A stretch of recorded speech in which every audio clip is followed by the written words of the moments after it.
Kolosas Kapitulo 1. Magandang balita Biblia. Mula kay Pablo, apostol ni Kristo Jesus ayon sa kalooban ng Diyos, at mula rin sa kapatid nating si Timoteo, para sa mga taga-Kolosas na hinirang ng Diyos at mga tapat na kapatid kay Kristo. Sumainyo nawa ang kagandahang loob at kapayapaang mula sa Diyos na ating Ama. Panalangin ng pasasalamat. Tuwing ipinapanalangin namin kayo, lagi kaming nagpapasalamat sa Diyos na Ama ng ating Panginoong Jesu Kristo. Sapagkat nabalitaan namin ang inyong pananalig kay Kristo Jesus at ang inyong pag-ibig sa lahat ng hinirang ng Diyos dahil sa pag-asang makakamtan ninyo na inihanda para sa inyo sa langit. Nalaman ninyo ang tungkol sa pag-asang ito nang ipangaral sa inyo ang salita ng katotohanan, ang magandang balita na dumating sa inyo. Ito'y lumalaganap at nagdadala ng pagpapala sa buong daigdig, tulad ng nangyari sa inyo mula nang marinig at maunawaan ninyo ang katotohanan tungkol sa kagandahang loob ng Diyos. Natutunan ninyo ito kay Epaphras, ang aming kamanggagawa, isang tapat na lingkod ni Kristo at kinatawan ninyo. Sa kanya namin nalaman ang inyong pag-ibig na naaayon sa Espiritu. Kaya't mula nang marinig namin ito, patuloy naming idinadalangin sa Diyos na sana'y ipaunawa niya sa inyo ng lubusan ang kanyang kalooban, sa pamamagitan ng karunungan at pangunawang kaloob ng Espiritu. Sa gayon, makakapamuhay na kayo ng karapat-dapat at kalugod-lugod sa Panginoon, sa isagana sa lahat ng uri ng mabubuting gawa, at lalawak ang inyong pagkakilala sa Diyos. Idinadalangin din naming patatagin niya kayo sa tulong ng kanyang dakilang kapangyarihan, upang inyong matiis na masaya at may pagtitiyaga ang lahat ng bagay. Lagi kayong magpasalamat sa Ama sapagkat minarapat niyang makabahagi kayo sa mga pangako ng Diyos para sa mga hinirang na nasa liwanag. Iniligtas niya tayo sa kapangyarihan ng kadiliman at inilipat sa kaharian ng kanyang minamahal na anak. Sa pamamagitan niya ay napalaya tayo, sa makatuwid ay pinatawad ang ating mga kasalanan, sa pamamagitan ng kanyang dugo. Ang likas at gawain ni Kristo. Si Kristo ang larawan ng Diyos na di nakikita. Siya ang panganay na anak at pangunahin sa lahat ng mga nilikha. Sapagkat sa pamamagitan niya ay nilikha ang lahat ng nasa langit at nasa lupa, nakikita man o hindi, pati ang mga espiritual na kapangyarihan, paghahari, pamamahala, at pamumuno. Ang lahat ay nilikha ng Diyos sa pamamagitan niya at para sa Kanya. Siya ang una sa lahat, at ang buong sansinukob ay nananatiling nasa kaayusan sa pamamagitan niya. Siya ang ulo ng iglesia na Kanyang katawan. Siya ang pasimula, siya ang panganay na binuhay mula sa kamatayan, upang siya'y maging pangunahin sa lahat. Sapagkat pinarapat ng Diyos na ang buong niyang kalikasan ay manatili sa anak, at sa pamamagitan ng anak, niloob ng Diyos na ang lahat ng bagay, maging sa langit o sa lupa ay ipagkasundo sa Kanya. Nakamtan ang kapayapaan sa pamamagitan ng dugo ng Kanyang anak na inialay sa krus. Dati, kayo'y malayo sa Diyos at naging kaaway niya dahil sa inyong paggawa at pag-iisip ng masasama. Ngunit naging tao ang anak ng Diyos at sa pamamagitan ng kanyang pagkamatay ay ipinagkasundo kayo sa Diyos. Nang sa gayon ay maiharap niya kayong banal, walang kapintasan at walang dungis. Subalit kailangan ninyong manatiling tapat at matatag sa inyong pananampalataya at huwag pabayaang mawala ang pag-asang dulot ng magandang balita na inyong narinig. Niloob ng Diyos na akong si Pablo ay maging lingkod para sa magandang balitang ito na ipinang-aral sa lahat ng tao sa buong daigdig. Si Pablo ay naglingkod sa iglesia. Nagagalak ako sa aking paghihirap alang-alang sa inyo, sapagkat sa pamamagitan nito ay naipagpapatuloy ko ang paghihirap na kailangan pang gawin ni Kristo para sa iglesia na Kanyang katawan. Ako'y naging lingkod nito nang piliin ako ng Diyos upang ipahayag sa inyo ang Kanyang salita, ang hiwaga na sa mahabang panahon ay inilihim sa maraming salit-saling lahi, ngunit ngayon inihayag na sa Kanyang mga hinirang. Niloob ng Diyos na ihayag sa kanila kung gaano kadakila ang kamanghamanghang hiwagang ito para sa mga hentil na walang iba kundi si Kristo na nasa inyo. Siya ang ating pag-asa na tayo'y makakabahagi sa kaluwalhatian ng Diyos. Iyan ang dahilan kung bakit ipinapangaral namin si Kristo. Ang lahat ay aming binabalaan at tinuturuan ng may buong kaalaman upang maiharap namin sa Diyos ang bawat isa ng ganap at walang kapintasan dahil sa kanilang pakikipag-isa kay Kristo. Ito ang aking pinagsisikapang matupad sa pamamagitan ng kalakasang kaloob sa akin ni Kristo. Kolosas Kapitulo 2. Nais kong malaman ninyong gayon na lamang ang pagsisikap ko para sa inyo, gayon din para sa mga taga-Laodicea at sa lahat ng hindi pa nakakakita sa akin ng personal. Ginagawa ko ito upang palakasin ang kanilang loob at upang mabuklod sila sa pag-ibig. Sa gayon, mararanasan nila ang ganap na pagpapala ng tunay na pagkaunawa at kaalaman tungkol sa hiwaga ng Diyos na walang iba kundi si Kristo. Sa pamamagitan niya nahahayag ang lahat ng nakatagong kayamanan ng karunungan at kaalaman ng Diyos. Sinasabi ko ito upang hindi kayo mailigaw ni Newman sa pamamagitan ng mga mapang-akit na pananalita. Kahit na wala ako riyan, kasama naman ninyo ako sa Espiritu. At ako'y nagagalak sa inyong maayos na pamumuhay at matibay na pananalig kay Kristo. Ang ganap na pamumuhay kay Kristo. Yamang tinanggap na ninyo si Kristo Jesus bilang Panginoon, mamuhay kayo na may pakikipag-isa sa Kanya. Magpakatatag kayo at isalig ninyo sa Kanya ang inyong buhay. Magpakatibay kayo sa pananampalatayang itinuro sa inyo, at lagi kayong magpasalamat sa Diyos. Mag-ingat kayo upang hindi kayo mabihag ni Newman sa pamamagitan ng walang kabuluhang karunungan at pandaraya na ayon sa mga tradisyon ng mga tao at mga alituntunin ng mundong ito, at ang mga ito ay hindi ayon kay Kristo. Sapagkat ang buong kalikasan ng Diyos ay nakay Kristo sa kanyang pagiging tao. Kaya't nalubos ang inyong buhay sa pamamagitan ng inyong pakikipag-isa sa Kanya na siyang nakakasakop sa lahat ng kapangyarihan at pamamahala. Dahil sa pakikipag-isa kay Kristo, kayo'y tinuli hindi sa laman kundi sa pagwawaksi ng masamang hilig ng laman. Ito ang pagtutuling mula kay Kristo. Sa pamamagitan ng bautismo, nailibing kayong kasama ni Kristo at muli rin kayong nabuhay na kasama niya dahil sa inyong pananalig sa kapangyarihan ng Diyos na muling bumuhay sa Kanya. Kayong dating patay dahil sa kasalanan, kayong mga hentil na hindi saklaw ng pagtutuli ayon sa kautusan ay binuhay ng Diyos na kasama ni Kristo.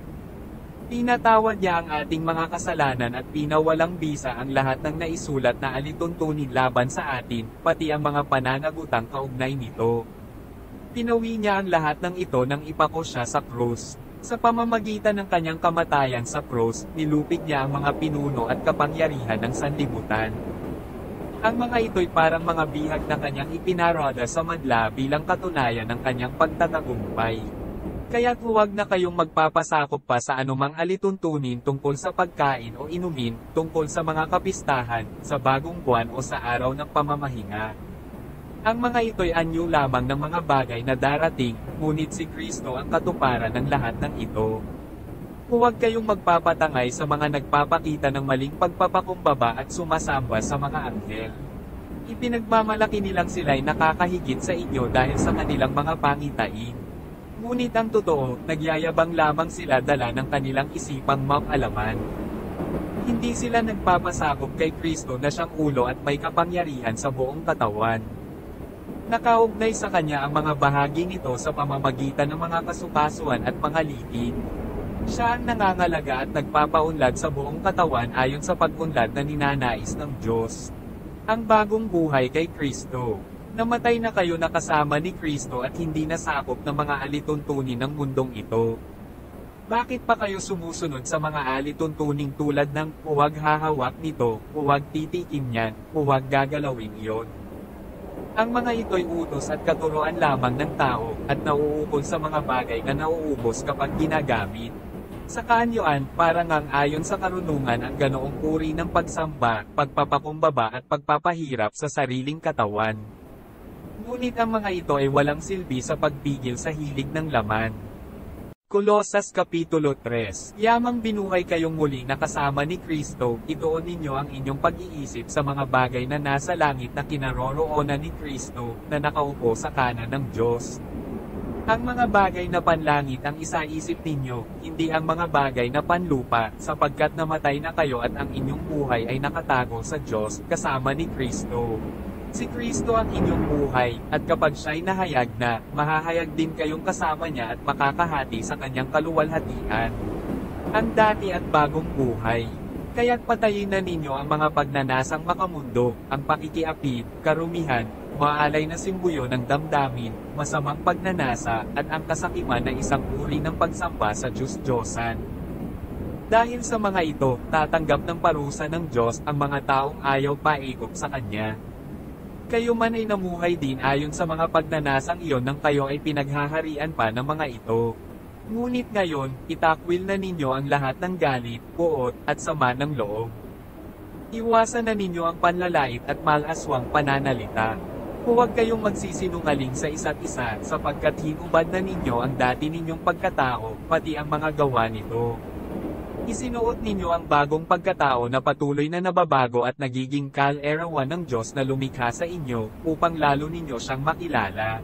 Kaya't sa kalagayang ito, wala nang pagkakaiba ang Grigo at ang Hudyo, ang tuli at ang di-tuli, ang dayuhan at ang hindi sibilisado, ang alipin at ang malaya. Ngunit si Kristo ang pinakamahalaga sa lahat at siya'y nasa inyong lahat.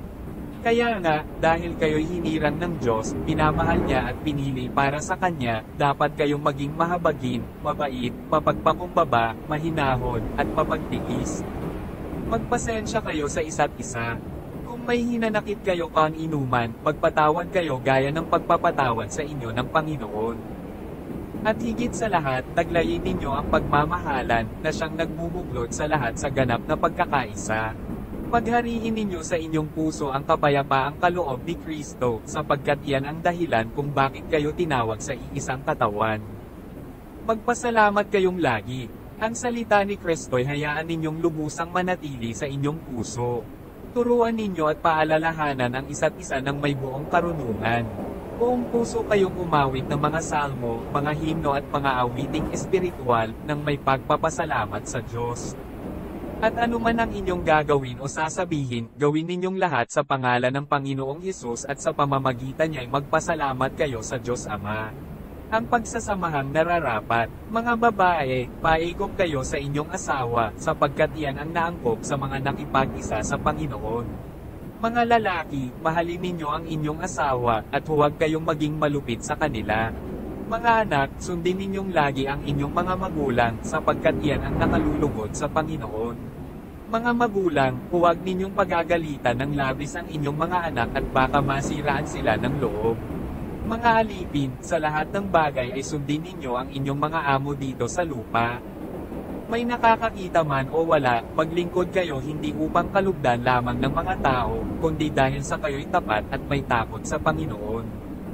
Ano man ang inyong ginagawa, gawin ninyo ng buong puso na parang sa Panginoon kayo naglilingkod at hindi sa mga tao. Sapagkat si Kristo ang Panginoong pinaglilingkuran ninyo at alalahanin ninyong pagkakalooban kayo ng Panginoon ng gantimpalang inilaan niya para sa inyo. Ang mga gumagawa ng masama ay pagbabayaran sa kasamaang kanilang ginawa, sapagkat ang Diyos ay walang kinikilingan. Kolosas Kapitulo 4. Mga amo, maging mabuti kayo at makatarungan sa mga naglilingkod sa inyo. Alalahanin ninyong kayo man ay may Panginoon sa langit. Mga tagubilin, maging matyaga kayo sa pananalangin, laging handa at nagpapasalamat sa Diyos. Ay dalangin ninyo sa Diyos na bigyan kami ng pagkakataon na maipangaral ang Kanyang salita at maipahayag ang hiwaga ni Kristo, ang sanhi ng pagkabilanggo ko ngayon. Ipanalangin din ninyong maipahayag ko ito ng buong linaw, gaya ng nararapat. Maging matalino kayo sa pakikitungo sa mga hindi nananampalataya at samantalahin ninyo ang bawat pagkakataon. Sikapin ninyong laging maging kaaya-aya at kapaki-pakinabang ang inyong pananalita sa kanila, at matuto kayong sumagot ng tama sa lahat ng tao. Pangwakas na pagbati, si Tekiso ang magbabalita sa inyo tungkol sa kalagayan ko rito. Siya ay minamahal naming kapatid, tapat na lingkod at kamanggagawa sa Panginoon. Pinapunta ko siya riyan para malaman ninyo ang aming kalagayan, nang sa gayon ay lumakas ang inyong loob. Kasama niya ang tapat at minamahal nating kapatid na si Juan Simo, na kasamahan ninyo. Sila ang magbabalita sa inyo ng lahat ng nangyari dito. Kinukumusta kayo ni Aristarca, na bilanggo ring kasama ko, at ni Marcos na pinsan ni Bernabe. Tungkol naman kay Marcos, mayroon ng bilin sa inyo na malugod ninyo siyang tanggapin pagdating niya riyan. Kinukumusta rin kayo ni Jesus na kilala rin sa pangalang Justo. Silang tatlo lamang ang mga mananampalatayang Hudyo na kasama ko rito sa pangangaral tungkol sa kaharian ng Diyos, at sila'y malaking tulong sa akin. Kinukumusta rin kayo ng kasamahan ninyong si Epaphras, na lingkod ni Kristo Jesus. Lagi niyang idinadalangin ng buong taimtim na kayo'y maging matatag, ganap, at lubos na panatag sa kalooban ng Diyos. Saksi ako sa pagsisikap niya para sa inyo at sa mga nasa Laodicea at Hierapolis. Nangungumusta rin sa inyo si Demas at ang minamahal nating manggagamot na si Lucas. Ikumusta ninyo ako sa mga kapatid sa Laodicea, gayon din kay Nympha at sa idol siyang nagtitipon sa kanyang bahay. Pagkabasa ninyo ng sulat na ito, ipabasa rin ninyo ito sa iglesia sa Laodicea. Basahin din ninyo ang sulat kong manggagaling doon. At pakisabi ninyo kay Arquipo na tapusin ang gawaing tinanggap niya sa Panginoon. Ako mismong si Pablo ang sumusulat ng pagbaitang ito. Huwag ninyong kalimutan na ako'y nakabilanggo. Sumainyo nawa ang kagandahang loob ng Diyos,